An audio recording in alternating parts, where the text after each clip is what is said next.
Hello, everybody. Happy Wednesday. Happy hump day. Happy midweek. Thank you for tuning in to another episode of the Next Gen Live. I'm Rory Sauter. Joining me is George Landreth. We have Brian Perez. We have Greg Merck. We have Matthew J. We have Gabe Foley. We have Tony Rodriguez. Gentlemen, fellas. It's been quite the week so far in the media. A lot to address, a lot to establish. Greg Merck, I'm going to go to you first. Well, as I always say, it seems on the show, Groundhog Day, you wake up and nothing's really changed. Geopolitical situation is in chaos. Now we're adding a war in the Middle East to the war in Ukraine. The economy continues to sputter along and spun by Bidenomics, the success of it, when really we are an abject failure. And the people are finally waking up. I think as the election goes on, I think the people are really fed up with the promises that were not kept with this administration. So just more of the same. I will say, though, if you follow the numbers, the gross domestic product numbers, when they came out last month, we had a GDP of 4.9 in third quarter. Well, it was revised up to 5.5, and everybody's or 5.2 rather. Everybody's cheering that, but what they don't realize is 5.5% of the GDP is due to government spending. So were it not for government spending, we would have contracted 0.3%. So anybody that thinks that this is a healthy economy, that we're going to avoid a recession, is not only naive, but more than likely ignorant. I hear you. It is bad stuff going on right now with economics, with the market. There's so many new articles coming out. The Fed governor just said that they will be raising interest rates again. Did you hear that too, Merck?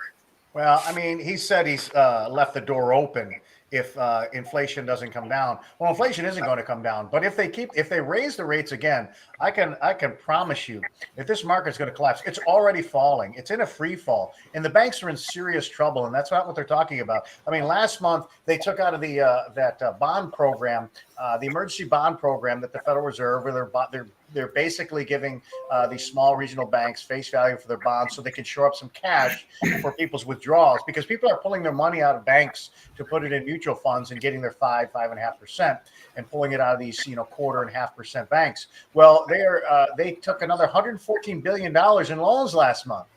So this new program, it begins to swell. It's more, not only have they monetized the debt, but now they're monetizing the bank losses, and it's all going to be on the back of the U.S. taxpayer. So it's the doom and gloom that you're not going to hear in the mainstream media, certainly not on CNBC or even Fox Business for that matter, certainly not Bloomberg, with rare exceptions. But those who are willing to tell the truth are telling a very different tale than the one you're hearing from the government. Right, and the Federal Reserve Governor, Michelle Bowman, is who I was referring to.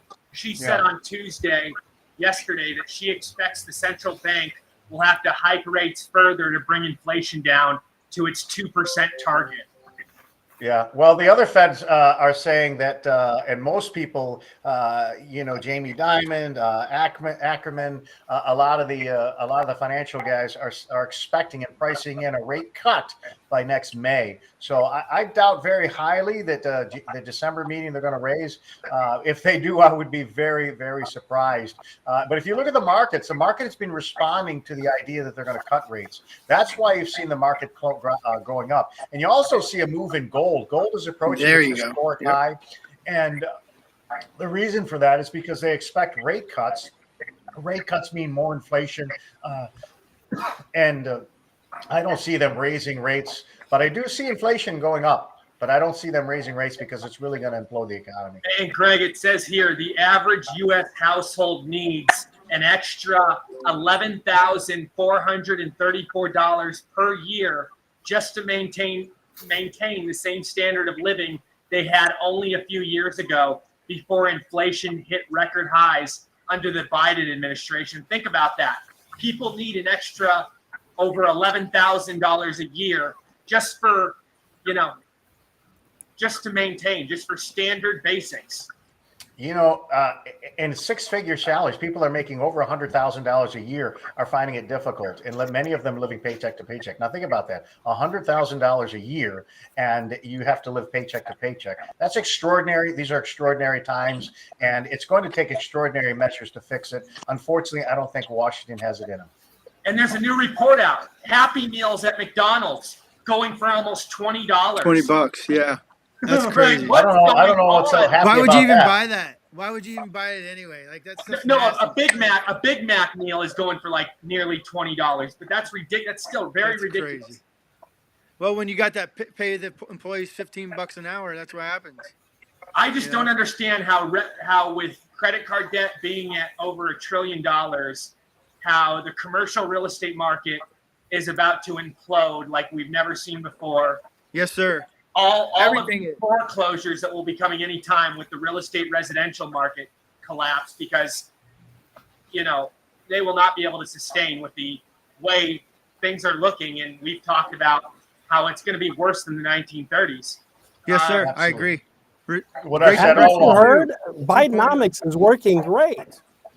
Yeah, Build Back Better is working for everybody else. It's working. No, it's not, idiot. George, your thoughts? Well, I was being sarcastic when I said it's working. I think you don't even have to be an economist. I mean, sometimes having economic training would help you understand what's going on, but you can just kind of casually glance around and tell that things aren't going well. You don't even need to have had Econ 101. All you have to know is that the money you used to be able to spend at the store isn't going very far. That the fact that you're now poorer than you used to be. You don't need a degree to know that. And that's where we're at. And it's kind of amazing because the idea that having $100,000 in your pocket would mean you're living paycheck to pay. It used to mean that meant you were kind of relatively well-to-do. I don't mean like fabulously wealthy, not like Elon Musk wealthy, but $100,000 used to be a lot of money. Yeah. And all of a sudden now it's not. And it's like, thanks, Joe. This is great. You're doing awesome. You know what? If this is awesome, I don't think I can survive awesome much longer. I just don't know what people are going to do. And all these people, so many of them are oblivious to the reality of how bad this is really going to be. I mean, they just think everything is going to be okay and it'll work out. No. It's going to get worse before it gets better. Hey, what's up, bro? You want to say hello? Matthew, any thoughts? Yeah, Rory, discussing about what Greg was saying earlier about commercial real estate and problems like that. Well, you saw during the height of the pandemic, you had people working from home, and a lot of companies just stayed with that. And now we're hearing the potential for Scamdemic 2. If that enters the fray again sometime next year, you'll have more commercial real estate being open. So this looks like it's going to be a problem with this for quite some time. And we saw during the scamdemic, 60% of small businesses closed and never opened up again. What's it going to be like with a repeat of that? I can only imagine. Yeah, it's a shame. I mean, Amazon obviously made big bucks along with some other pretty big corporations. But I think I had mentioned before in earlier shows that you can walk to any one of your local malls and you'll see all the small business. Like the malls around me, they're about 90% of the small business inside the malls are closed. They've been closed for quite some time. Is that an economic barometer of what's happening in the country? I think so. When you've got the small business failure rate to that extent, these people aren't going to recover. Some of these stores were, second, third generation stores, and they're never going to return. It's a very sad state of affairs. It is the times and Bidenomics. Yeah, and these big corporations are all for, and they praise the idea of printing money and lockdowns because they get richer, they get more powerful, and the small businesses are the ones that suffer. And in the long term, ultimately, what they really want, the elites, is for these big businesses like Amazon, Walmart, to be the only way to get anything, and these mom and pops be done and erased. Yep. It's just Yep. like the political ideology of the very rich and the very poor, and then New World Order. fuck the middle class, because the middle class is the only voice of reason. You know, the poor they can control because they can try to bait them and manipulate them with free stuff, and then the rich is who they get a lot of their money from, and you know, their donors, and then the middle class usually is the only one that fights back against their BS, and they don't want that. Yep. Lockdowns are bad. Right. Well, they use it for. Go ahead. Sorry. Yeah, no, I was just to say, you know, the big corporations, the S&P 500, the 500 biggest corporations, biggest companies in America, only a handful of them. You take out the top 7, the darlings of the S&P, and you have a very different index. Right. So they're carrying the index. So big corporations aren't in favor of these lockdowns. As a matter of fact, it's destroying all of them. It's destroying the small business and the big business, with the exception of the darlings that are going to make it. You know, the Amazons, they thrive on people sitting at home and spending money. But the vast majority of the companies in America, big, middle, and small, medium and small, are suffer from those kind of lockdowns. It's not good for them.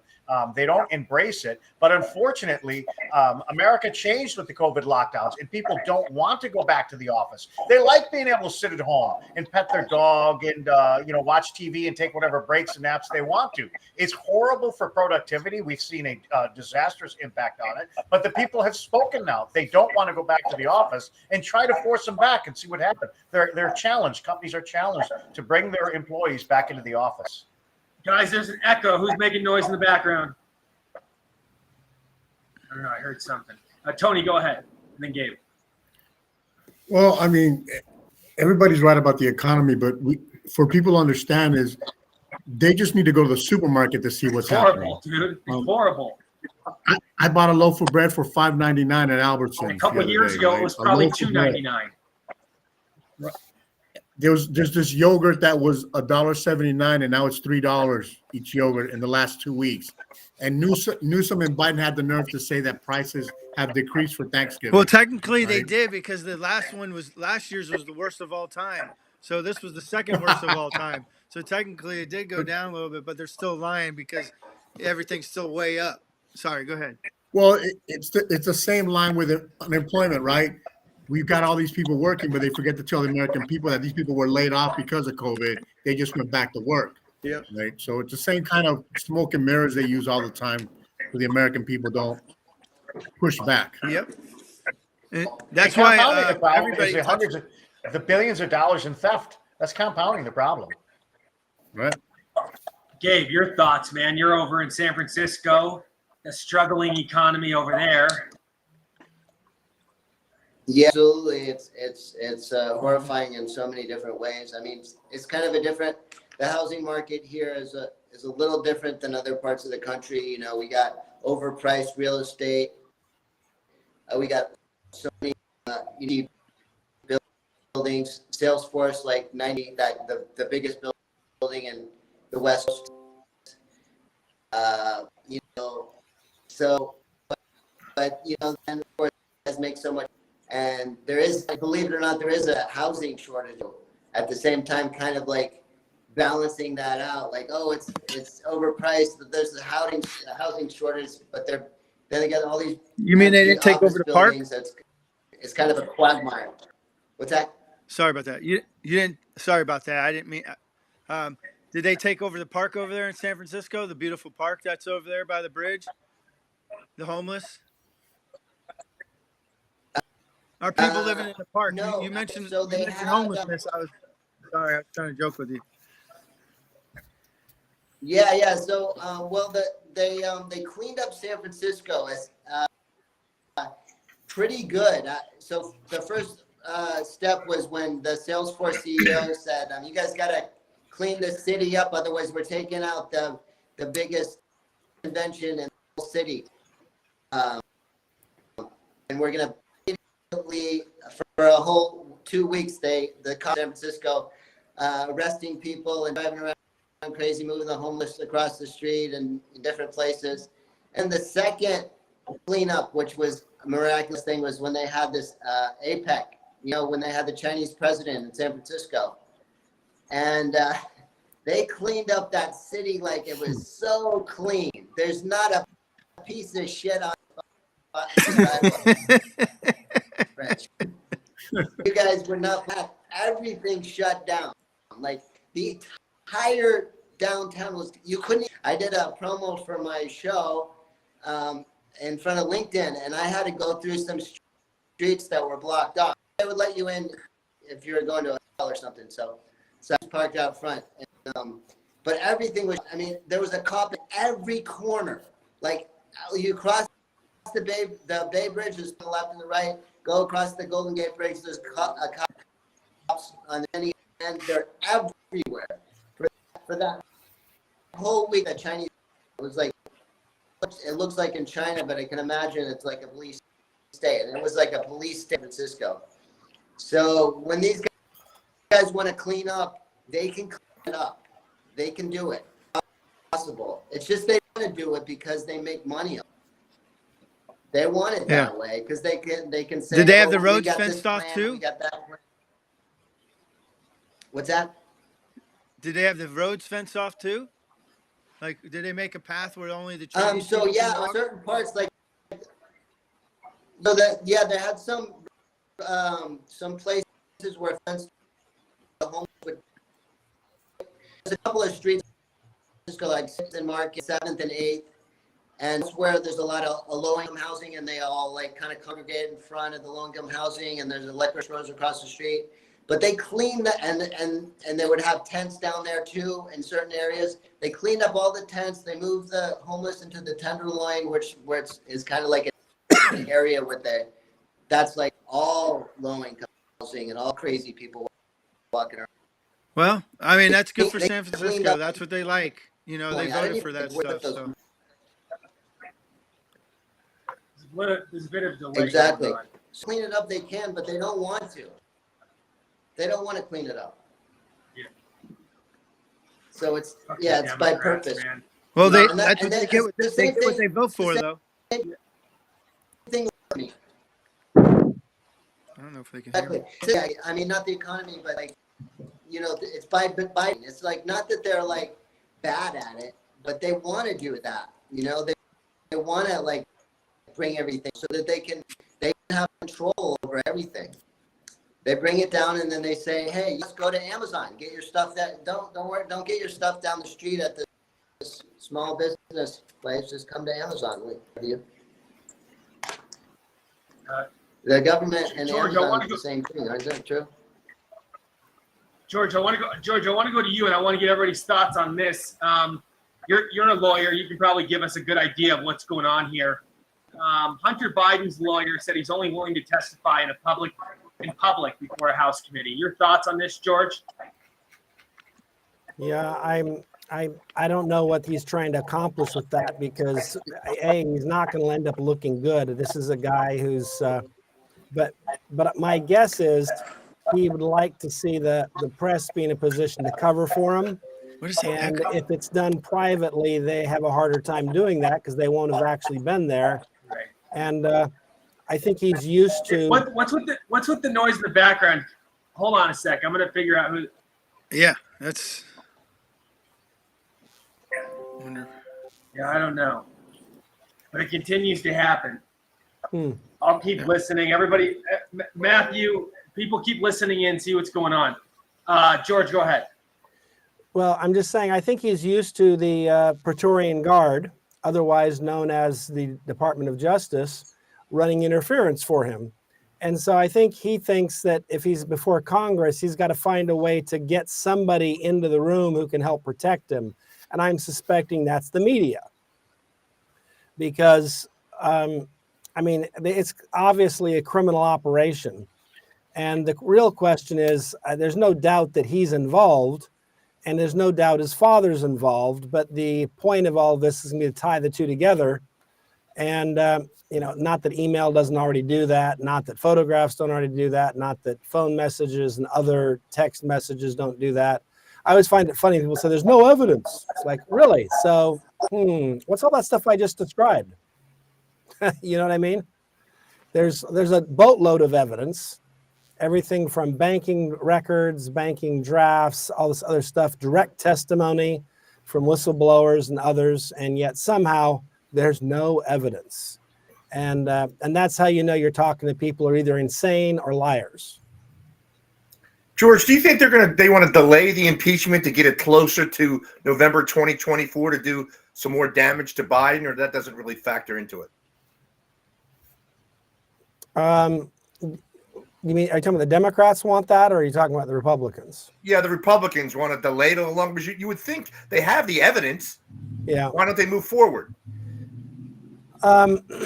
Well, I think they have the sense that they need to get all this evidence out to the public, so the public feels that the impeachment vote isn't just a partisan attack on because we the last 2 years, excuse me, not last 2 years, but the last year or so of Donald Trump's presidency, that's all it was. And so maybe people think, oh, this is just going to be kind of returning the favor. So I think the Republicans are taking it a step at a time, not so much to delay things, but I think they want to have all the evidence out in front of the public in a very clear and obvious way, so that the public is at least able to make a determination that the evidence is there and that this is justified, and it's not just a political attack, but it's legitimate.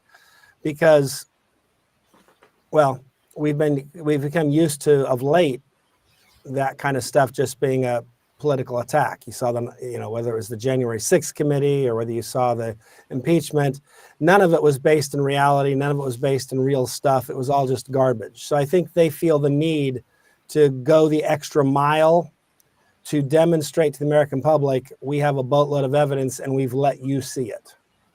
Okay. Yeah, I think there's two things at play here. Number one is I'm sure he's got a spin that will really captivate all of the media in telling his own story. But I also think that there's a strategy here. If he's behind closed doors, there'll be classified material and they can discuss everything. But in public, all that classified material will have to be shoved under the table. They won't be able to discuss it. And I think that is primarily his objective, is to prevent the media and the American people from hearing the classified material. I mean, either that or, I can't see him pleading the fifth if they're doing all this, but I do believe that his primary objective is to be able to keep any classified information from coming to light, and that's why I can't really think of any other advantage that he's going to have. He's going to spin it. All right, yeah, he'll spin it in private, he'll spin it in public, and he'll avoid any leaks, hand-picking testimony from Republicans, just like Schiff did, so he can kind of protect himself from that, from them hand-picking and creating some Republicans kind of cherry-picking some of his answers. But I think primarily he wants to avoid any classified information from coming to light here in the public's forum. That was 100% right on. Another part of it is they want to make a show out of it. They want to show how innocent, like how Hunter's being attacked, oh, he's being persecuted. It's all a show, a distraction from everything else too that the Bidens and the whole global elites have done. And like you just said, it's all about classified, keeping everything classified, because you can't say it to the American people because of how they use all those excuses. That was 100% what you said. I agree with you. Yeah, I mean, normally you're going to do it in private. You're going to do it behind closed doors, but then there's going to be a public hearing. That is what it's not like it's private or nothing. It's usually private and then public. But I think he just wants to avoid the private, because then they can't pull that stuff out and his testimony in the public hearing. I think he's just kind of, hey, why have two hearings when I can only have one, and one that will be stripped of any classified material? I mean, if they were smart, they would just he would just get committed, charged with the crimes real quick, have his dad pardon him, and he's good. Yeah, I don't know. They want to admit guilt, though. Well, that's true, but I mean, if you're smart to do that, but that makes me think: is he really the president to even pardon him? Just kidding. Tony, your thoughts? Well, look, we know it's a dog and pony show at this point anyway. That's right. It's just, he doesn't want to be private because he doesn't want to have to testify to the real thing. He wants the public to defend him. And we have, I would say, good support from some of the American people on the far left will support it no matter what. Doesn't matter what evidence we have. We've already shown it, and nothing still happens. So. Yeah, but I don't know if that's going to happen. I don't know that he would avoid that or curry that with the public. yeah, people are going to support him. That would happen anyway. But it's not just, hey, I'm going to do this in the open. He's going to have to do it in the open eventually anyway. Right. And that's a foregone conclusion. He's going to do it. So the motivation, I don't think, is, hey, to put it out there so he can, curry favor with the left. Look, they've been defending these people for the last 5 years. So at last 40 years. I honestly think that he wants to avoid really getting into the nitty gritty, the stuff that is deep down into the classified material. He doesn't want to put himself in that position, because when he testifies in closed doors, that then comes out into the public forum, and it's just one way of avoiding it. Look, the guy's got smart lawyers. He's not smart, but he's got smart lawyers, and they know what they're doing on this. So yeah, thank God that judge caught what they were doing, because if not, it would have been all over. Gabe, you got any thoughts on good old Hunter Biden? No sound, Gabe. Hunter's a pedophile, he's saying. No, I'm just... Okay. Yeah. Yeah. My mic was. Somebody said it was a dog and pony show. I would say that's accurate. It's ridiculous. I mean, nothing's ever gonna happen really, but it was so ridiculous. All the things that came out that Yeah, I mean, I don't know. Maybe the left classifies as dog and pony. This is serious business. I mean, the Republicans aren't just pulling this out there. Look, if you cannot indict somebody like Hunter Biden, then you can't indict anybody. I mean, if you can't impeach somebody like Joe Biden, then you can't impeach anybody. They didn't do it to Hillary Clinton. Well, but my point is, this is not a dog and pony. Hey, let's just throw this out and make them. It's a dog and pony show. This is serious. It is a dog and pony show. It really is. Well, I don't think it is. Not for the Republicans aren't going to do anything. They don't have the balls. I agree with you, but when I say dog and pony show, it's because the way they're approaching the whole thing, right? Let's make the decision. Let's do it publicly and privately. Let's just do it both and get out of the way, right? Well, look, the people want to see it anyway, so good. I mean, the American people want to see it. Yes. We don't like closed door meetings anyway. We just unfortunately don't realize that there are reasons why they're closed doors, because there's a lot of secret, classified material that's discussed. Right. But a dog and pony infers that implies that this is not really serious. I'll tell you, the Republicans are serious, and if you cannot be serious about this kind of criminality, then you can't be serious about anything, and you ought not to try to bring anybody before Congress. I agree. I want to bring up, while we're talking about law, George, I want to bring this up to you. Special counsel Jack Smith demands Twitter give info on all Americans who interacted with Donald Trump. According to a new report, special counsel Jack Smith, in a search warrant sent to X, formerly known as Twitter, requested a vast swath of information about the account of former President Donald Trump, as well as information on the millions of accounts that interacted with it, even those that liked a tweet by Trump in the time frame of October 2020 to January 2021.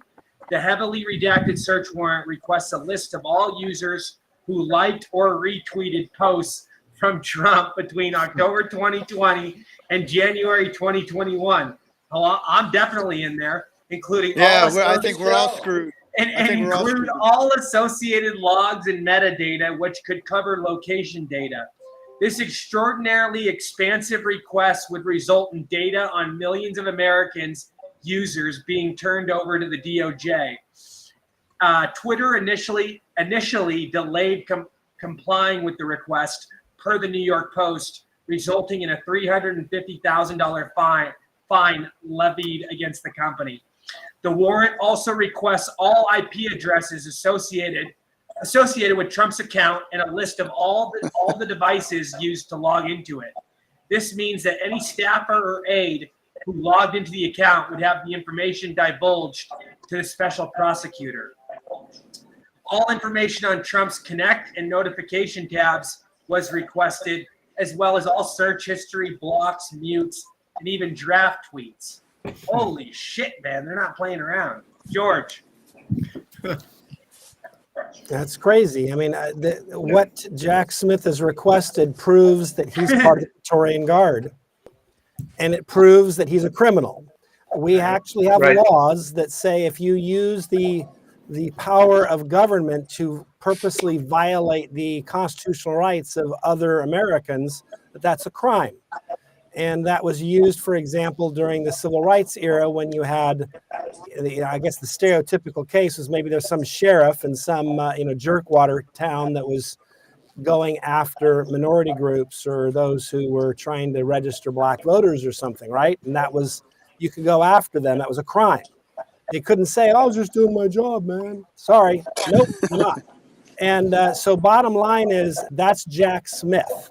Jack Smith is a criminal. Jack Smith needs to be disbarred. He needs to be removed from office, and he needs to go to jail. He has to serve time in a jumpsuit. And so these are, and unless we start doing that to these people, they'll keep on doing this crap. The only way to get us back to being a constitutional republic is saying, when you start to essentially weaponize government and violate the Constitution openly and freely, then we're going to punish you, and we're coming for you, and we're going to bankrupt you, we're going to imprison you, and we're going to, these people need to go down in history as villains. We have to destroy them in every conceivable way so that future people like this go, yeah, I don't want to do that because I kind of don't want to be recognized as America's, totalitarian, as America's Joseph Stalin or something. So I think it's important that we go after these people. It's not enough to simply, once the next election is over, for them maybe to be demoted or something. That won't be enough. He has to go to prison. He has to be bankrupted. He has to lose every dime he has. He needs to be out panhandling so he can eat his next meal. That's what has to happen to him. Tony. I mean, everybody's right, but until we get rid of the current leadership, nothing's going to happen. Everything's going to get delayed. Everything's going to get pushed back. And I'll say this: I don't think Biden is going to be president this time around, but I don't know if Trump's going to be president either. It's kind of a toss-up as far as I'm concerned. You have a Newsom? I still think it's going to be Newsom, Slicky boy. Gruesome Newsom. For sure, they're grooming him for that it. could. He'll be. That's a reality, tomorrow. Tony. It's not something we wish for. I think in a lot of ways it'd be worse than Biden. I mean, how could you ever get worse than Biden, right? But this would be worse because it'll be worse, and he would put China's curriculum. He would put China's curriculum into the United States curriculum. That's how he would, go about things. That would be the agenda. He'll do to America what You he's done saw to what he did in California. San Francisco, right? Yeah. He cleaned up the streets and put all the Chinese flags throughout the streets. Not very many American flags. Right. And out of all the governors in America, he has the closest relationship with China. He has implemented the most of their policies into California. And think about him as the president of the United States. No, I don't want to. But And he's slick enough. and he just met with to convince people to vote for him. Oh yeah, he's a smooth Well, talker. he's He's a used car salesman. A lot of the Yeah, ladies think Tony- he's a good-looking one. Yeah. Tony, you're going to finish off though. You're saying No, something? I mean, what I'm hoping for tomorrow that he gets exposed by DeSantis, since it's going to be nationally televised. If DeSantis doesn't tear him up, then I don't even know what to say anymore. Because he's got enough evidence to show the nation that California sucks ass. Right? It's a wonderful state. You got everything here, everything you could ever want. It's the best in the union. The only downfall is the cost and the politics. If those two things were fixed, everybody would want to be here. I agree. Well, everyone used to want to be in California. Yeah, exactly. It was a state that has, from the day it became a state till just a few years ago, every single decennial enumeration, they grew in population, they grew in representation, and that's why they became the biggest state. And now they're in the shrinking mode. Right. And they've lost representation for their very first time. You know what's interesting, that's George? They're voting with their feet. George, you know what's interesting? I just saw a new article that came out today.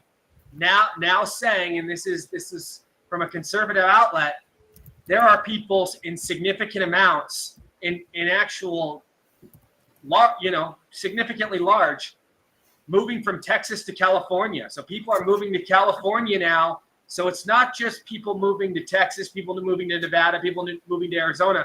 People are now moving to California. Did you see that too, Tony? Yeah, I saw it. I don't know why they'd want to come here at this point. Maybe they want to help change California. Yeah, But that again, ain't it. I mean, George is right. We lost about 1.6 million people in the last We 3 lost a years out of lot. California. Yeah, That we moved. lost a lot. And we moved to I'm states one like of them. Nevada and Arizona to ruin those states because we've done a great job in Nevada ruining that state. Right. Yeah. They're going there because of the economy in California is Right. so very large. Right? It's a big economy. There's a lot of jobs out there. That's why people aren't going there. Look, it's you follow the money. They're not going there because they love the California values. They're going there because of money, because the jobs are there. It is Fifth still a huge economy. largest economy in the world, from what I understand. But when they move here, one thing they don't realize is how high our taxes are, right? And then they get here and they got to pay these taxes that they're not used to paying. They realize Then it's a wake up call.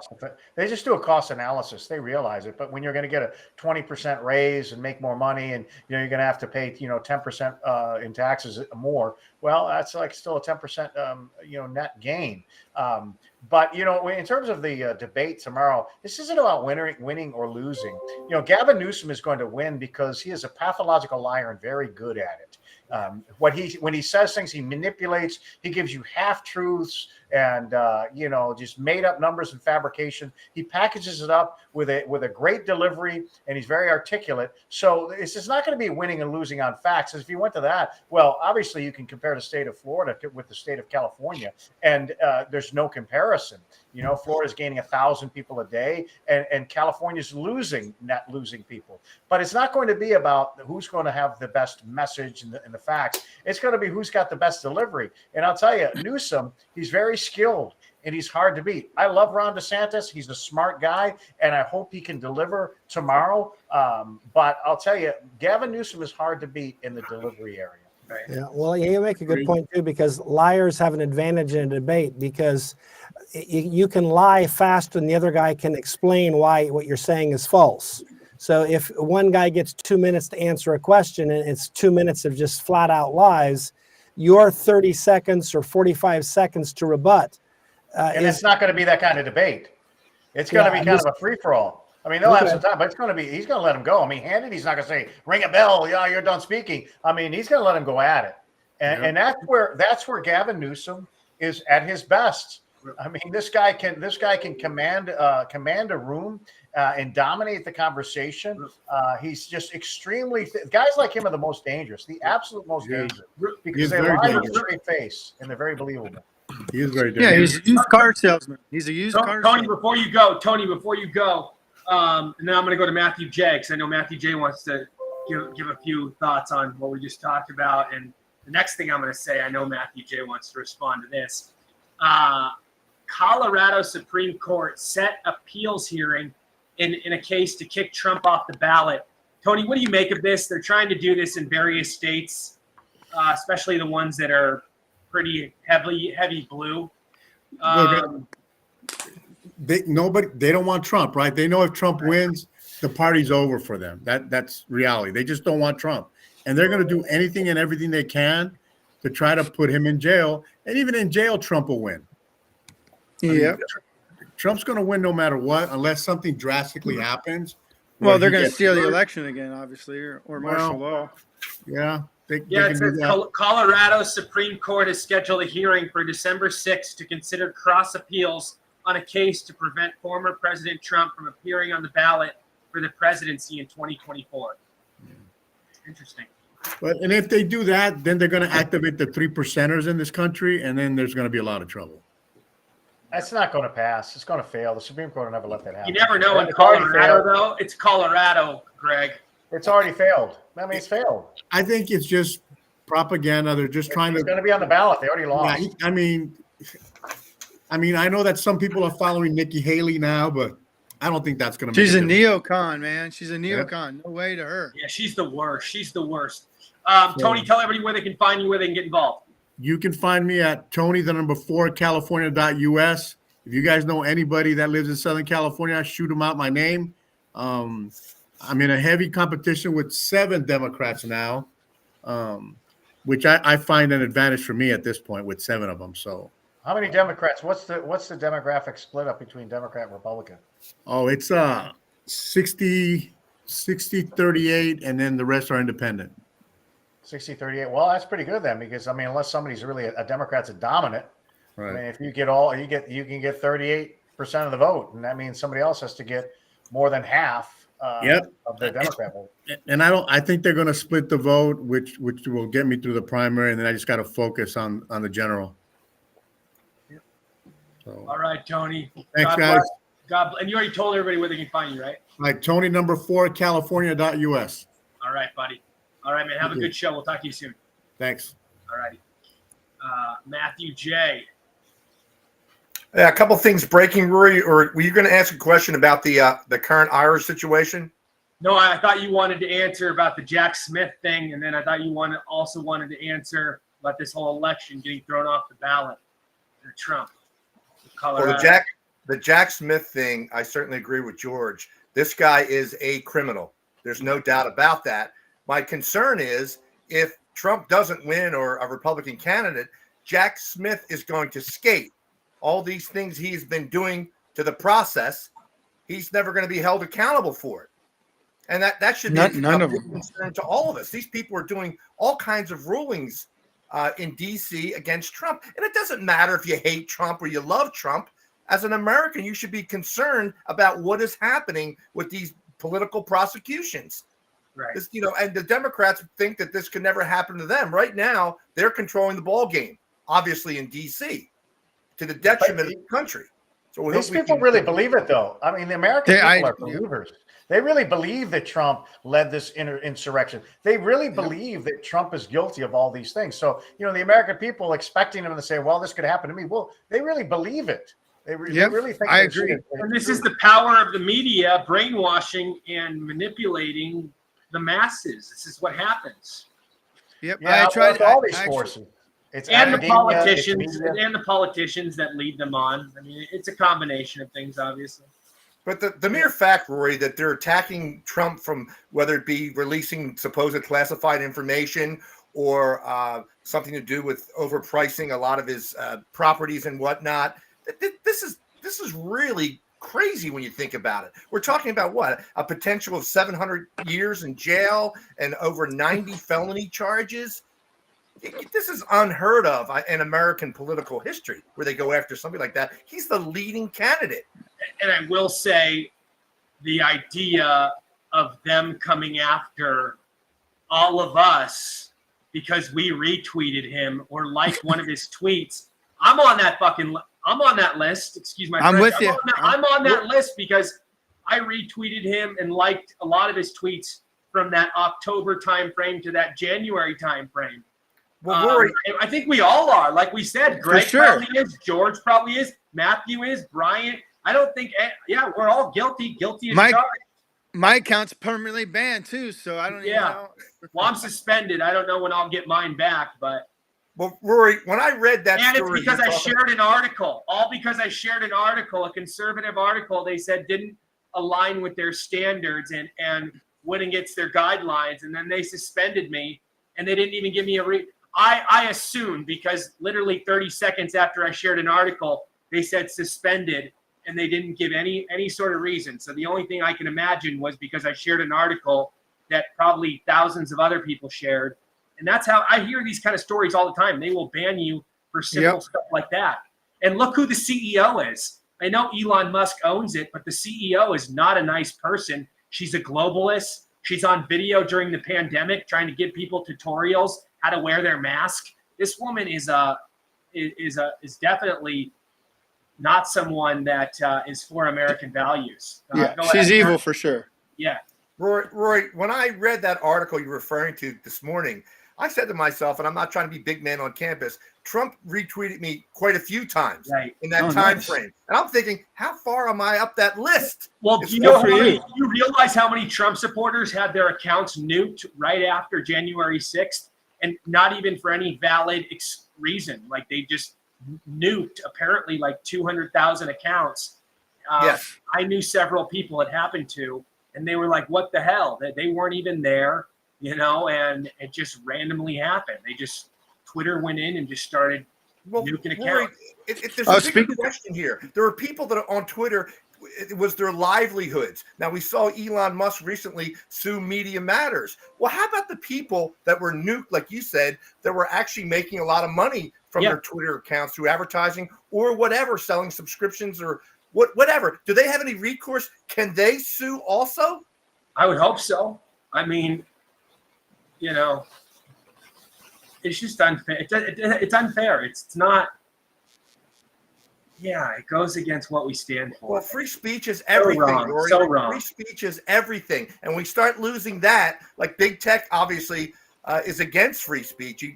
Like you mentioned with Twitter, now X. How about YouTube and Facebook? They'll kick. Last year or a couple of years ago, when Kyle Rittenhouse was on trial, I put out Kyle Rittenhouse is a great American. They suspended me instantaneously, Twitter, for a week. Right. A week for promoting violence. And the amount of power these big tech companies have and how they're exempt from so many things is frightening. It's disturbing. And a lot of times, anybody that challenges them in a lawsuit has an uphill battle, and they're not going to prevail. So, yeah, I mean, I agree that lawsuits should take place, and I think people have already filed lawsuits, but very few have won. And that's the lack of justice. That's the whole messed up part about this is they can get away with whatever they want, and very, very rarely do they get held accountable. Right. And today in Ireland, there was a big free speech concern. Somebody put up an Irish Lives Matter banner. They are now currently being investigated for a hate crime in Ireland. And that just shows you what's happening across the sea there. It's dangerous. I mean, you remember if you said white lives matter here just a few years ago, the abuse I remember I'd taken from the left if you even said that. So once they want to control your speech, it's the end of the line. The globalists, they want to control your speech. And unfortunately, big tech is willingly going along with that. As we saw from the Twitter files, exposed a lot. George, you have any thoughts? Well, no, I mean, I agree with what everyone's been saying. It's kind of nutty to me that we are in this world because it wasn't long ago that virtually every American agreed that free speech was an important thing. There was a time when people, would quote Voltaire about how, I may disagree with you, but I will defend your right to say it nonetheless. And now we basically live in a world in which you have to agree with me. And if you don't agree with me, you should be silenced. And it's like, that's crazy. What happened? That all happened in just 5 or 6 years. Yes. We went from, so this is why I get I think it's hilarious when you hear people like Joe Biden tell us, oh, the Republicans, it's not your father's Republican Party. It's like, that's the biggest lie on the planet. The reality is someone like Ronald Reagan, who was the nominee essentially a generation or two ago, could win the nomination in today's world. Okay. But you know who couldn't? Jimmy Carter. He wouldn't be crazy enough. Now, I know he was a horrible president, so I'm not defending him. I'm just saying he wouldn't be insanely leftist enough. I would argue that the 2008 version of Barack Obama could not win the nomination in today's world. Because he was, he was against gay marriage, and that would be automatic. Biden opposed, black integration in the schools. He opposed open borders. He wanted to secure the borders. I mean, these people, the Democrat Party today is wholeheartedly given over to the Marxist ideology. I mean, make no mistake, they have been hijacked by progressives and Marxists. And that is the identity of the Democrat Party today, though this is not your grandfather's party by any stretch. As you were saying, George? Well, that's my point is that exactly. It's not your the Democratic Party today is not the Democrat Party. Like I can remember, family members years and years. I mean, this is a long time ago, but someone like they were friends with Harry Truman, and they probably voted for him. I don't know if they did or not, but I have some family photographs of family, relatives with Harry Truman, and in today's world, those same family members would not have their picture taken with Gavin Newsom or Joe Biden because they'd be like, sorry, they stand for everything I hate. So, the party's changed dramatically. It's become a leftist, it's basically a totalitarian party. They're for totalitarianism. It's not that they're just leftist. They are totalitarians at heart. And they've demonstrated that in very clear and unmistakable fashion during the pandemic. Right. Yeah. Great. Breaking news: Henry Kissinger is dead at 100. Just broke about 5 minutes ago. Oh, he wanted to beat Munger. Wow, he Charlie made it. Munger died. Yeah. That guy died too today. Warren Buffett's side. 99. Oh yeah, 99. Yeah. Hey, speaking of dying, did you guys hear about the guy that died in Governor DeSantis' hallway outside of his office recently? He was Wait, working what? the election fraud cases in Florida. Yeah. I forget the guy's name, but they talked about it today. How this guy that was on the staff was dealing with the election fraud, and he died in the hallway of Governor DeSantis' office in Tallahassee this week, or the past couple Can only weeks. imagine the conspiracies are gonna emerge out of that. And Matt, you just said breaking news: NYPD battling pro-Palestinian protesters at Rockefeller Center. Yeah, New York Rory, City. I was watching. Yes, I was watching the video as the program was progressing here tonight, and I'm telling you, there were some serious exchanges between NYPD and the protesters. I'm talking about full punches. Well, they weren't going to tolerate. They said they came right out very publicly and said you can protest peacefully, but if you get out of hand, if you're going to damage property or get violent, we will take it seriously. We will act. They said basically immediately and aggressively. Yeah, Way to go, NYPD. That's great to hear. The big problem is you see that because of the illegal problem in New York City, the mayor of New York City is saying that the cash flow problem is so bad that the next academy class for NYPD has been suspended. That's hundreds and hundreds of officers. They've already have a manpower issue. They're going to have even a bigger one. So when these pro-Palestinian things, which may go on indefinitely, depending on what happens in Gaza, the NYPD is going to be taking a hit. Yeah, but I wonder what it's going to be like for New Year's Eve when all that's going on. All those protests, all those people demonstrations. Coming, You guys got to hear this. You guys got to hear this. And I talked about this yesterday on the show. This is crazy, crazy. New NYPD statistics show that 2,516 officers have left the force so far in 2023. Think about that. 2,500 officers have left in 2023 so far. Well, you can't blame them. The year's not even over. And this is happening all across the United States. It's happening with the police forces. It's happening with the military, Army, Navy. The only one that's able to meet their recruitment goals is the Marine Corps because it is a small force and it kind of carries that aura, the Marines, that people want to go in the Marine Corps. But, recruitment across the board from the police forces to the military is at an all-time low. It's dangerous for cities and it's dangerous for our national security in the country. It's not a good situation. And you know what's caused it? The woke policies of the progressive radical left. And the people just are fed up. They want no part. And that was a way of defunding it as well without defunding it all the way. Because you have guys that are afraid to make arrests, to be racially targeted, because if they're white and they happen to defend themselves or save somebody and you kill a black person, that white cop's going to end up in jail, for doing the right thing. So, you end up like Chauvin. I mean, and so why be an officer? Like as a veteran, I wouldn't want to be serving like in either system, the military or police, because you're already got one hand tied behind your back.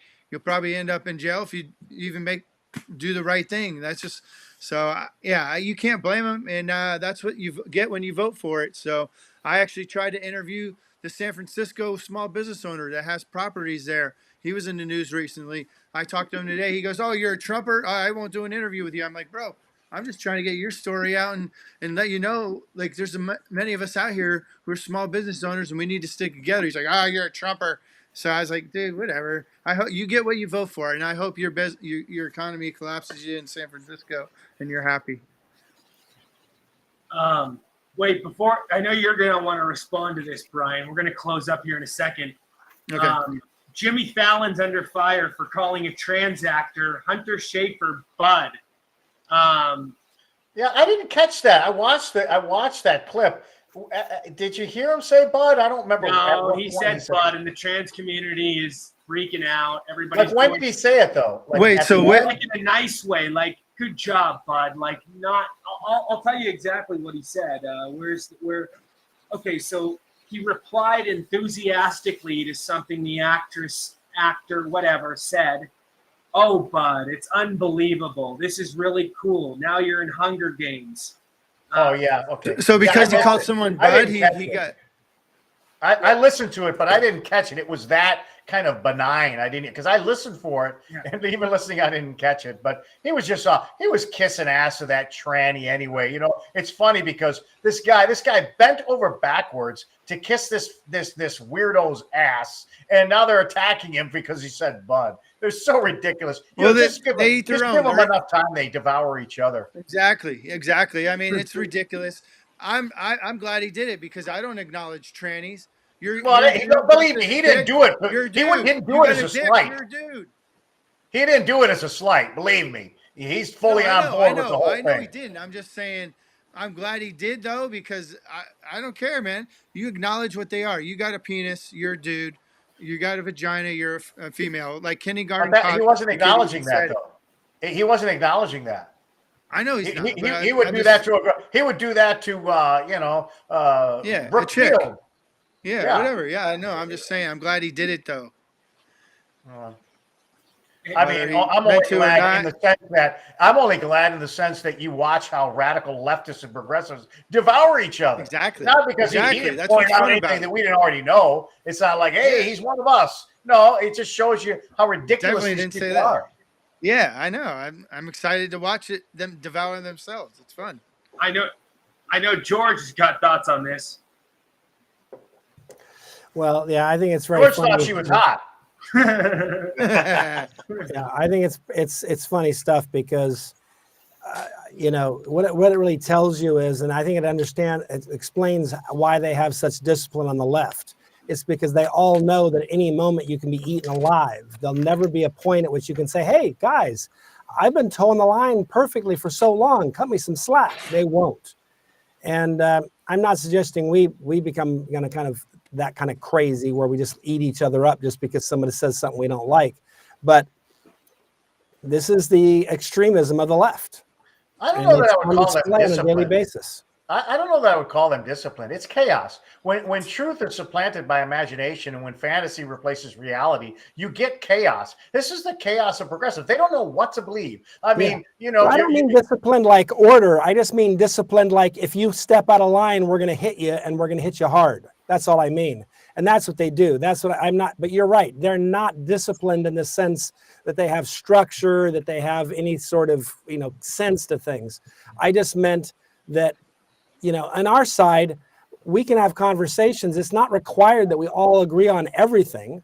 We just kind of want to agree on most things, on maybe the most important things, the foundational things, but not for them. For them, they will punish you if you say anything that they can even conceive of a way to disagree with. And that's what I mean by discipline. I don't know, but they pick and choose who they punish. That's the thing, though. Of course. A crazy person is unpredictable. You cannot predict because they're just nuts. And the left is nuts. These are crazy people. So they hear somebody, tell you, they got a 5-year-old kid going to a Kansas City Chiefs game. He's got black and a red face, and his grandfather's Indian. And they're telling this kid, call him racist and blackface. They're crazy. It backfired. These are crazy people. Yeah, well, that's the left. Being a leftist means that you have a mental illness. Yeah, they're miserable. They're miserable people. They hate themselves. They hate life. They just want to make everybody else's life miserable too.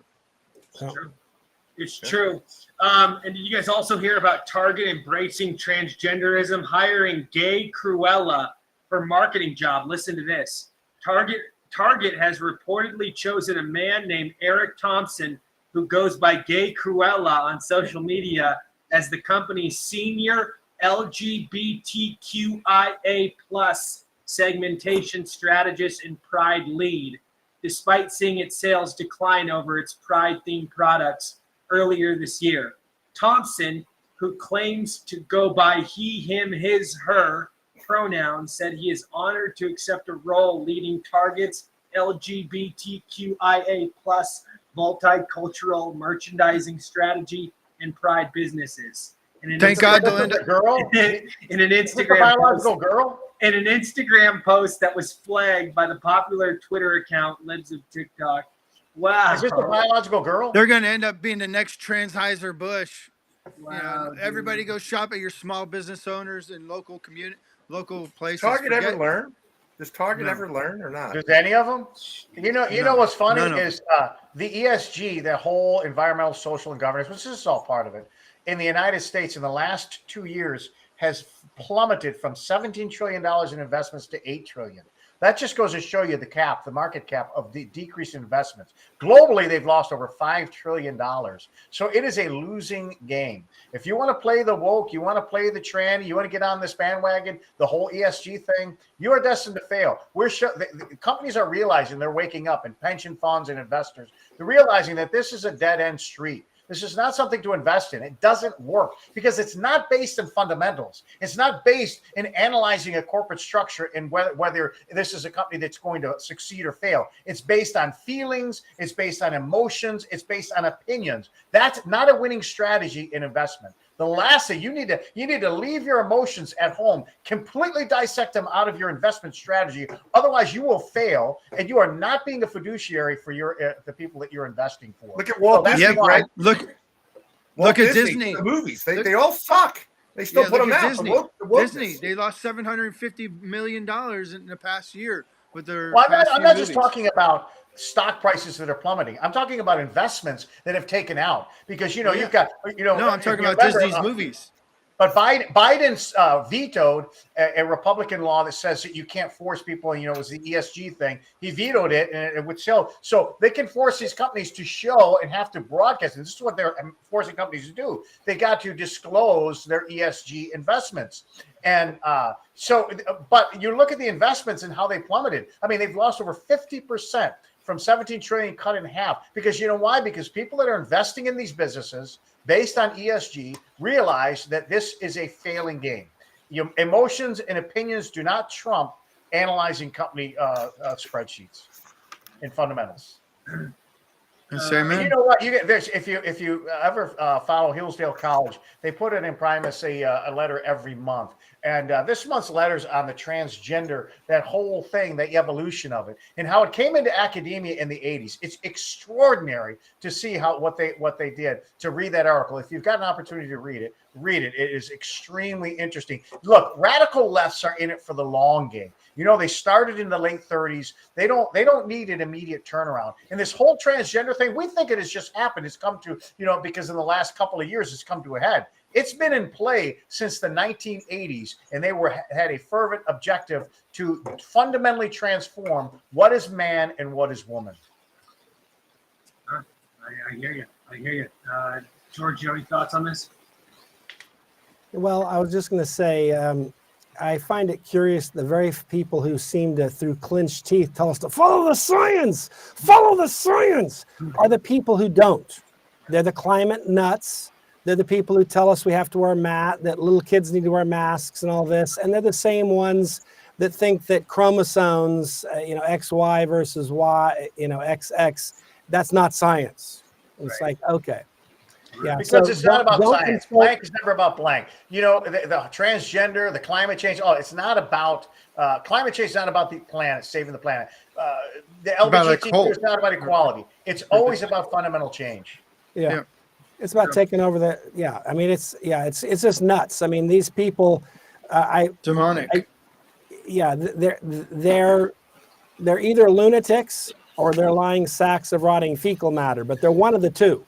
These people are not serious people that should be listened to. They should be mocked. They should be laughed at.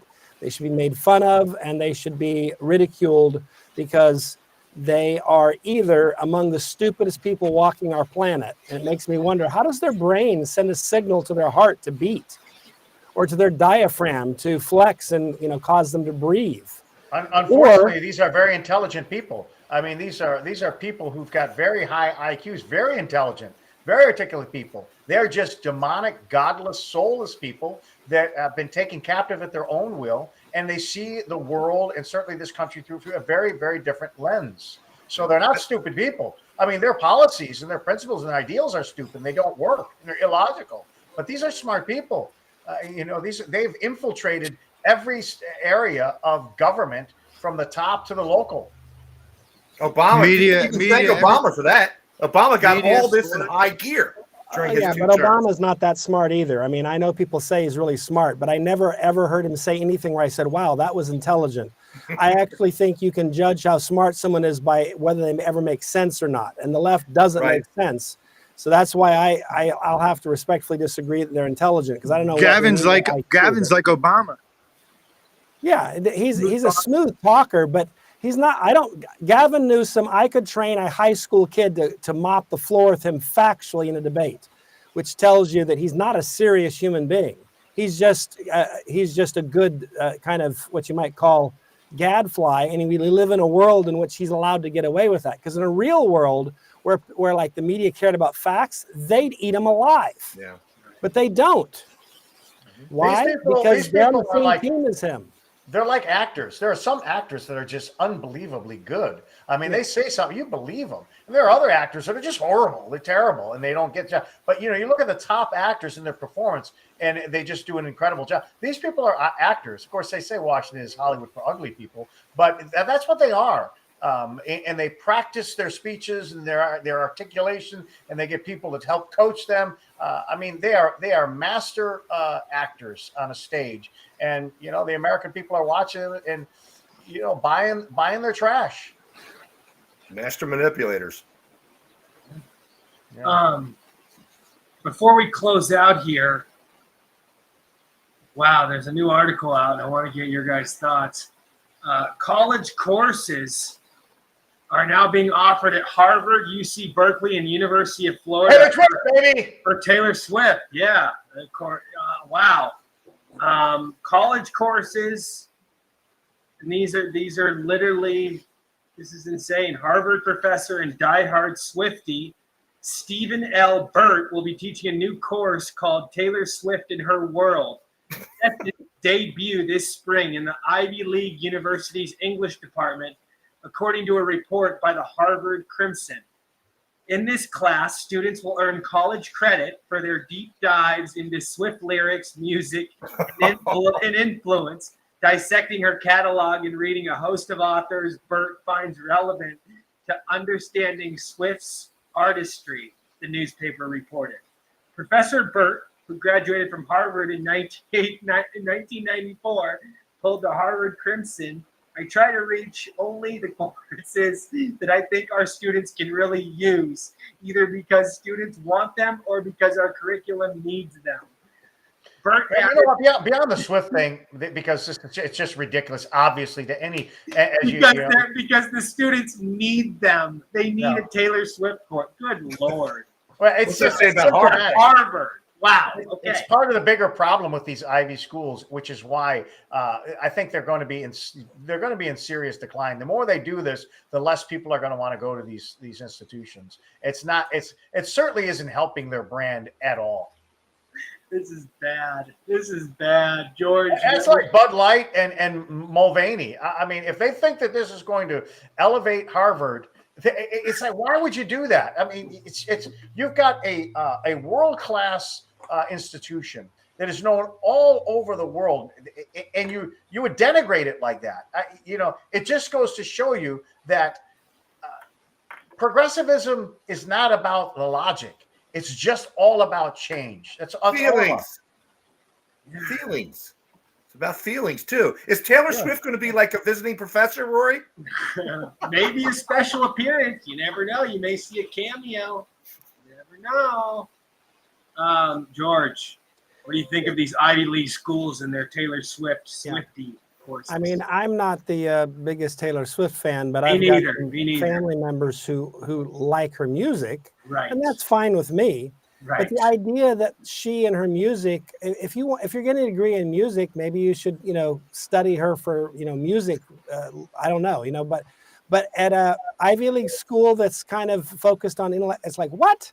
That's crazy. I mean, you might study all kinds of, the example would be, I think Jimmy Stewart was a great actor. And if you were going to an acting school, you might study Jimmy Stewart to learn how to be a better actor. You might study John Wayne, you might study Clark Gable, but I'm not, I'm really glad that when I went to the University of Virginia for law school, we weren't studying Jimmy Stewart or Clark Gable, because they don't have anything to teach us when it comes to some intellectual topic, because they were actors. They weren't, intellectual people. And I'm not saying they're stupid. I'm just saying, but it's just stupid. So I don't think we have to necessarily say that Taylor Swift's music sucks. It's just, that's a matter of taste, right? But the bottom line is, it's obvious that there is absolutely zero good reason to have a course of study based on her music. This isn't even fit for a community college. But if you look at any university today, any of them, and grad schools are very different. You start getting into, it's a whole different level of education, and you don't have these kind of electives in prerequisites like undergrad. The garbage, probably 75% of your undergraduate courses is just garbage, unnecessary. If you want to be an engineer, probably at least 60% is garbage. You should not even be bothered or encumbered with it. So this is just more of the garbage and the fluff that's in, modern academia. Useless. Before we close out, I just want to mention one more thing that really stuck out. A new poll came out. 1 in 4 Democrats are single-issue voters on abortion. I've been talking about this for a while. When you get these Democrat women that come out and vote, oftentimes they could vote just based on that one issue. It's so pivotal for them, and they live like that, with that mindset. Man, who cares? No, real quick. Let me read this. Nearly a quarter of Democrat voters say they would vote for a candidate based solely on their abortion position. According to NBC, 24% of Democrats said they would base their vote on abortion when asked if any one issue is so important that they would vote or against a candidate solely on that basis. And that's supposed to be news? No, listen. I mean, look, you go to hold on. The survey was conducted, and then the poll also finds that the highest share of single-issue women voters, 22%, say abortion is their top issue, according to the survey report. The second most important to Democrat voters is protecting democracy or constitutional rights, with 23% saying the issue could determine their vote. Out of overall respondents, protecting democracy or constitutional rights was the top answer, with 19% saying a politician's position on the issue would determine their vote. The second top answer was abortion at 18%. Which means all of nothing. The square root of fuck all, as I would say. Who cares? No, but I'm saying though that this could really the point is it's completely irrelevant. Republicans, if that was a Republican article, if it said Republicans, 25% of women are saying they want abortion legal, then it would be an issue. But of course, look, abortion has been the holy grail of the Democrat Party for 40 years. All right, you go to any Democrat meeting or group or assembly, and when they talk, the loudest cheers come when they talk about women's right and choice and abortion. They talk about all kind of things, but the crowd erupts like no other topic when they talk about abortion. But who gives a damn? These people are not going to vote for Republicans. You think they're going to say, I'd vote for that Republican, but they're just too pro-life for me. They're never going to vote for Republicans. So it doesn't matter. They want to throw that out there. This is a part of the deep radical left agenda in the media. They want to throw that out there to kind of play Jedi mind tricks with Republicans. But a Republican that knows what his mouth says, I don't give a shit. Of course they do. That's not going to be that. What they want to do is they want Republicans to moderate. Why? Because Democrat women are one issue abortion? Yeah, right. I don't think so. That's like saying, homosexuals and transgenders and the whole radical LBG, they're not, they're single issue. Yeah, well, I don't care. They're a tiny fraction and they're never going to vote Republican anyway. This article is designed to try to moderate Republicans. And I'll tell you, it's more their devious backdoor policies and to try to mind control and manipulate the way Republicans think. But I'm sorry, you want to gut a baby, you want to rip his body to pieces in the 9th month. You want to argue that? Then you're never going to vote Republican if you think that you can rip a baby out of a mother in the 9th month and kill it. I'm sorry. We don't need your vote. Matter of fact, we don't need you to vote at all. George, before you go, your thoughts. Well, I agree. I mean, I think this is kind of an odd issue that, these are folks, if someone's going to the polls solely to vote because they're pro-abortion, then I don't think we need to worry about their vote because we'll never get it. There's no way we'll get it. And I don't know if we even want their vote because if they're voting for us, that's like, yikes, really? I'd like for, the people who vote for the things I believe in to be decent human beings. And, it's like if you're for terrorism, if you're for ripping babies out of wombs, if you're for that kind of stuff, guess what? I'm not that interested in having you vote for me. And I'm not going to be held hostage by the claim that, oh, well, I'll never vote for you. It's like, well, good, because I'll never represent you. They were never going to vote you anyway. Yeah. Even if you said, unfettered access to abortion, I'm for that. You're Republican. They're never going to vote for you. Sorry. Leftist media is putting it out there that Trump is moderating on his pro-life stance. But I agree with both of you.